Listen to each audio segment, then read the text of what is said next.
But actually, really back to the subject of van hire, if, as our security services tell us, we have 3,000 active operational terrorists in this country, in the UK, and we have 23,000 suspected jihadists that they would like to monitor, but they can't. I mean, think about it. Those figures, they are eye-watering.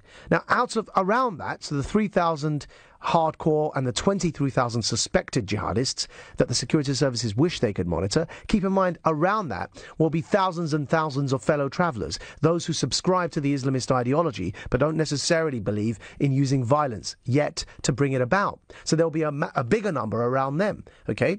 And then, of course, around that bigger number, there will be, as is the case in any insurgency, folks, there will be an empathetic ring that will refuse to report any suspicion because they are anti-establishment and deeply empathise with the cause.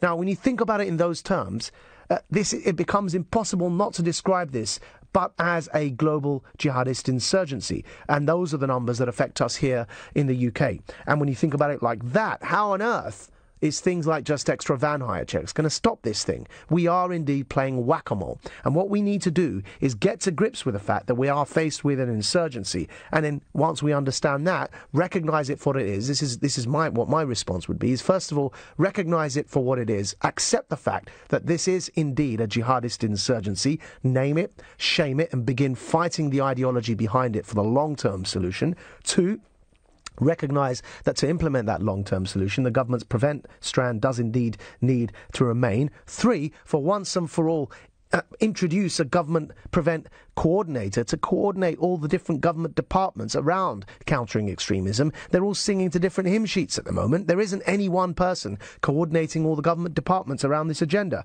And finally, recognise that if this is indeed an attack against our values, our pluralism, our democracy and our secularism, then rigorously defend those values in our answer back to these extremists. Don't violate those values. If that's what they hate, then in defiance stand by them even more. You didn't frankly have the balls to put country before party.